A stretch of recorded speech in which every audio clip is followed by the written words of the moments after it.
দুই দলে দুই স্পিড স্টার, এক দলে অভিজ্ঞ ফরেন্সিস স্পিড স্টার এবং আরেক দলে young local speed star. Fortune বরিশালে তামিম ইকবালের অধীনে খেলছেন পাকিস্তানের শাহিনশাহ আফ্রিদি, অন্যদিকে রংপুর রাইডার্সের হয়ে খেলছেন Nahid Rana. Back to back দুটো ম্যাচে শাহিনশাহ আফ্রিদি ফ্লপ। ফ্লপ তো ডেফিনেটলি তাকে বলতেই হচ্ছে, কারণ এখন পর্যন্ত দুই ম্যাচ খেলে কোনো উইকেটের দেখা পাননি শাহিনশাহ আফ্রিদি।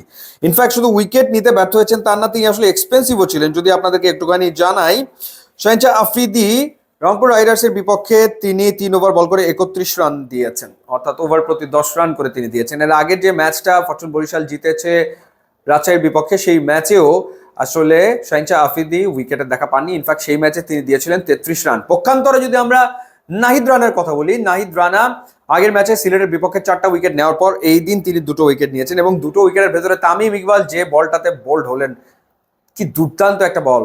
অ্যারাউন্ড 145 কিলোমিটার গতিতে নাহিদ রানা ওই বলটা করেছিলেন এবং তামিম ইকবাল পেসে পরাস্ত, ক্লিন বোল্ড।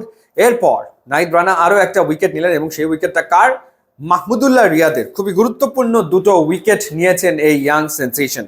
আগের ম্যাচে 4, এই ম্যাচে 2, টোটাল 6 উইকেট নিয়েছেন। প্রথম যে ম্যাচটা তিনি খেলেছেন ঢাকার বিপক্ষে, সেই ম্যাচে তিনি উইকেট না পেলেও খুবই ইকোনমিক্যাল ছিলেন। যদি ভুল না করে থাকি মাত্র 11 রান দিয়েছিলেন, কোনো উইকেট তিনি ওই ম্যাচে নিতে পারেননি। সো নাহিদ রানা রীতিমতো আসলে উঠছেন এবং রংপুর রাইডার্সও উঠছে। টানা 3 ম্যাচে তাদের আসলে জয়। গ্লোবাল লিগে তাদের যে পারফরমেন্স ছিল সেই ধারাবাহিকতা তারা বিপিএল আসলে ধরে রেখেছে। ডিফেন্ডিং চ্যাম্পিয়নরা প্রথম ম্যাচে দাপুটে জয় পেলেও দ্বিতীয় ম্যাচে এসে তারা হোঁচট আসলে খেলো।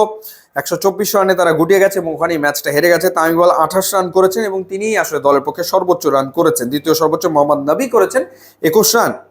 এবং বোলারদের ভেতরে Khushdil Shah 3 wicket, Nahid Rana 2 wicket, Iftekhar 2 wicket নিয়েছেন। এরপর ব্যাটিংয়ে আমরা সাইফ হাসানের একটা চমৎকার নক দেখলাম 62 রানে। সাইফ হাসান এর আগে ঢাকার বিপক্ষে 40 রানের একটা ইনিংস খেলেছিলেন যতদূর মনে পড়ে, সেটাও চমৎকার ইনিংস ছিল এবং এই ইনিংসটাও দারুণ। 46 বলে 62 রান, 6টা 4, 3টা ছক্কা হাঁকিয়েছেন। এবং অ্যালেক্স হেলস তিনি 49 রানে নট আউট থেকে গেছেন। 41 বলে 49 রান করেছেন, 3টা 4 এবং 4টা 4 এবং 3টা 6-এর মারে। So Rangpur Riders 3 out of 3, 3 ম্যাচে 3টাতে জয় এবং নুরুল হাসান সোহান দলটাকে দারুণভাবে নেতৃত্ব দিচ্ছেন, সেই কথাটা আসলে না বললেই নয়। দারুণ ক্যাপ্টেন্সি নিশ্চিতভাবেই করছেন এবং একটা ইউনিট হিসাবে রংপুর রাইডার্স পারফর্ম আসলে করছে। এবং গ্লোবাল লিগের যে দলটা তখন থেকে যে বন্ডিংটা, সেটা তারা আসলে ক্যারি করছে বিপিএল এর প্রথম 3 ম্যাচে। আর মুদ্রার এপিট ওপিট 2 ম্যাচে দেখা হয়ে গেল। ফরচুন বরিশালের প্রথম ম্যাচে দাপটে জয় এবং দ্বিতীয় ম্যাচেই আসলে তারা পরাজিত।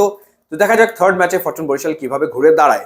ইউটিউব এবং ইনস্টাগ্রাম লিঙ্ক দেওয়া আছে, আপনারা যোগ দিলে খুবই খুশি হবো। And thanks for watching.